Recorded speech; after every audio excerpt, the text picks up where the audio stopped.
Hey guys, welcome to Tyson's Fitness Tips podcast. If you want to lose weight, increase your energy, improve your health and fitness, and look your best, then you have come to the right place. My name is Tyson Brown. I'm a personal trainer, and my job is to help you transform your body by sharing with you the most up-to-date information on health and fitness. I'm going to distill it all down for you into bite-sized actionable steps that you can take immediately to see results quickly.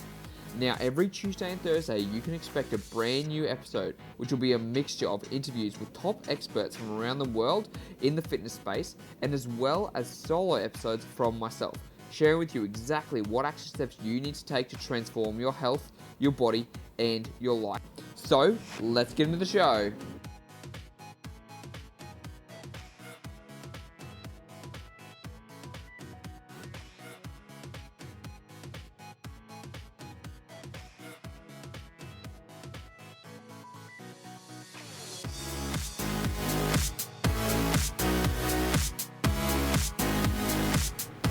What is up? Welcome back to another episode of Tyson TV.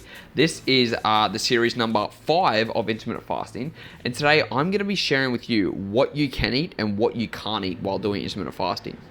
Now, here's the beauty of intermittent fasting. You can eat whatever you want and still lose fat.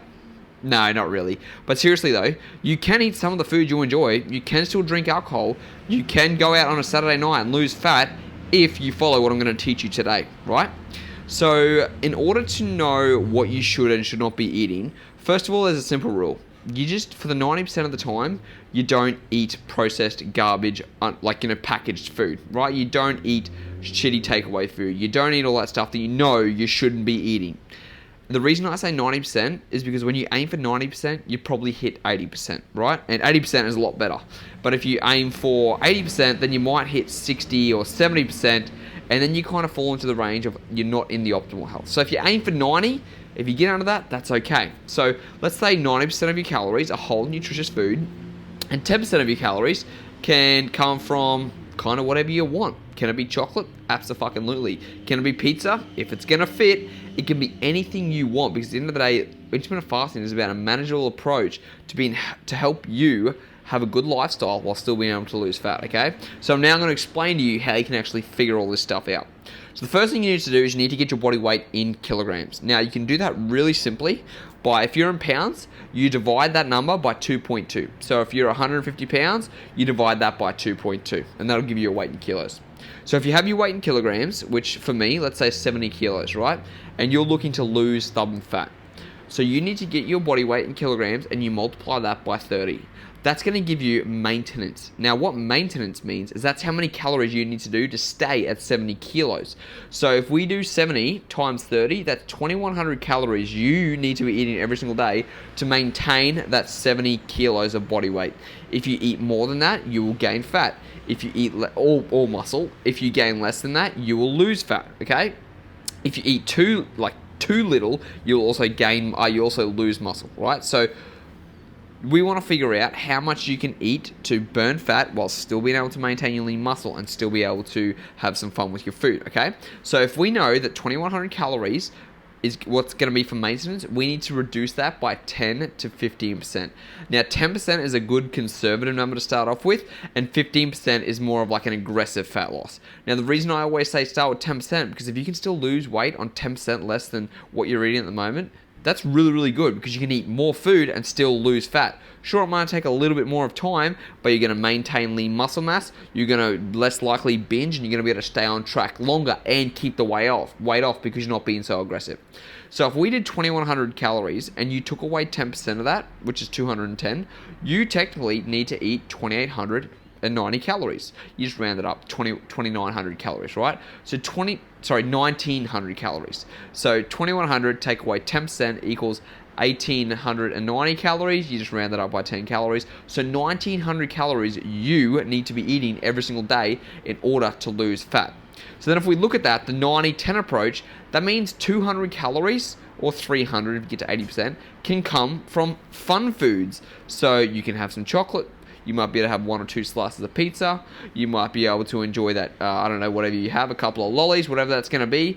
10% of what you're having can come from whatever it is, and as long as you're still in that calorie deficit, as long as you're consuming 1,900 calories day after day, you're going to lose fat, which is awesome because this means you can have food you enjoy, because you shouldn't be cutting out everything you like. You know what's going to happen? You're going to binge like I used to do, or you're going to feel restricted, or you're not going to be able to keep the weight off because it's not sustainable. Following this approach by tracking your food and tracking your calories is going to help what keeps you on track, right? So now that you know you need to eat 1900 calories a day, this is where food tracking becomes really important. And this is where I suggest, and I get all my clients to do, is that you use MyFitnessPal. Now with MyFitnessPal, it's going to tell you exactly how much you're eating on a daily basis. You can figure out how much protein, how much carbohydrates, how much fats, and how much calories you're consuming. Now I'm going to go into the calories, and I'm going to go into the macronutrients next, but that's a really good place to start, okay? So make sure that you download MyFitnessPal and you start tracking.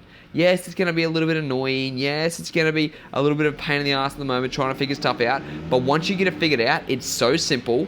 It becomes a habit. You reduce your stress because then you now know, you're like, you know what? I can actually have the foods I enjoy because I know that I'm staying in a calorie deficit. So many of my clients are so happy. They send photos of foods they can have and they're still losing weight magically. And that's all it is. It's just about the calories. So now that you've got the calories, there's a very, very important thing you need to know though. You need to be keeping your protein high. Why do we keep protein high? It helps you keep fuller.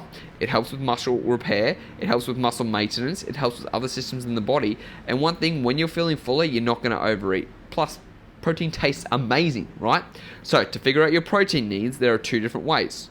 Number one, if you're measuring in kilograms, all you have to do is multiply that by number 2. Okay, just 2. So if you're 70 kilos, you need 140 grams of protein. Very, very simple. Very, very simple. Very, very, very easy to follow. Now here's another little hard equation that might take a little bit of time. No, not really. If you're in pounds, all you have to do is you multiply that by 1 gram per pound of body weight. So if you're 150 pounds, you need 150 grams of protein. If you're 70 kilos, you multiply that by 2, you need 140 grams of protein. Simple as that, right? Now, how do you know you're eating 140 grams of protein a day? That is where MyFitnessPal comes in. You see, when you put it all into your phone and you enter in the foods you eat, you can actually see, it'll give you a little breakdown of protein, carbohydrates, and fats. So what you can actually do is, if your phone is vertical, if you twist it to the side, what's going to happen is it's going to actually show you each meal broken down, and then by the end of the day, it's going to tell you how many grams of protein, how many grams of fats, how many grams of carbohydrates you're having every single day. And that way, you're going to know if you're getting enough protein.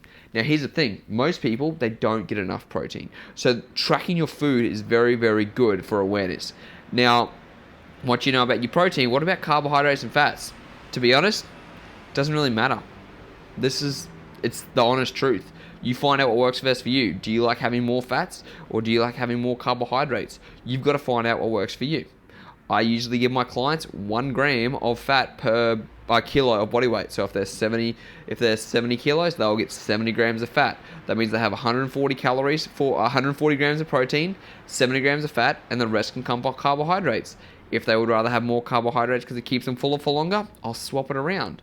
But you've got to figure out what works best for you. There's no set rule formula. As long as you're getting a little bit of healthy fats in your diet a day from some omega-3s and some nuts and stuff like that, you are completely fine, and you just need to find out what works for you. But honestly, this is the simplest approach for you to be able to follow while you're doing your intermittent fasting journey, and how you can make sure that you're gaining lean muscle, that you're not going to lose lean muscle, that you're not going to be hungry, and that you know you're in a calorie deficit, and you can still enjoy the food you love. Here's a caveat though, you cannot have the food you enjoy unless you hit your protein target, okay? That is a rule I tell people, because if you can't hit your protein target, you do not deserve to have all that shitty food, because you've got to think about this, right? If you're having shitty food at the cost of gaining muscle, maintaining muscle, proper recovery, then you are doing yourself a disservice. So always focus on the protein goal first. Then after that, you make sure that 90-80% of your food is whole and nutritious, and then you can have the food you enjoy, okay? So it's very, very simple. Get your body weight in kilograms, multiply it by 30, then from there, we reduce that by 10 to 15%, you get your body weight in kilograms and multiply it by 2 for your protein needs, or you get your body weight in pounds and you multiply by 1 gram per pound of body weight, and you've got yourself a structure there. Then you have 10 to 20% of your food can come from whatever you want, and that is how you're going to stay on track. That is how you can be successful with this intermittent fasting journey, but you must track, okay? It is a must, all right? If you're not tracking and you're getting frustrated why you can't lose weight, it's simply because you're eating too much food and you do not know because you're not tracking. So that is the video. I hope it was helpful. Comment down below if you found it helpful. If you have any questions, comment down below. In the next one, I'm going to be answering all of your questions that you post in about intermittent fasting, like what's the best style, what if I get hungry, how do I prevent hunger, all those things. I'm going to be covering all that in the next Q&A episode. But until then, speak to you next time. Hey, thanks for listening to the podcast. I really appreciate it. Now, I've got a special gift for you. If you want to learn how I managed to lose 10 kilos and keep it off, then I've got the perfect treat for you. I've got a free intermittent fasting cheat sheet that I share on my website that shows you exactly how to diet effortlessly with intermittent fasting and fit it into your busy lifestyle. And more importantly, this is the exact guide that I follow every single day that allowed me to lose 10 kilos of body fat and keep it off 4 years later. So head on over to www.tysonbrown.com.au and pick up your free cheat sheet today and learn how to fit intermittent fasting into your life and diet effortlessly. Once again, that's www.tysonbrown.com.au. Opt in for the free cheat sheet and I'm going to send it straight to your inbox for free. Until next time, speak to you guys then.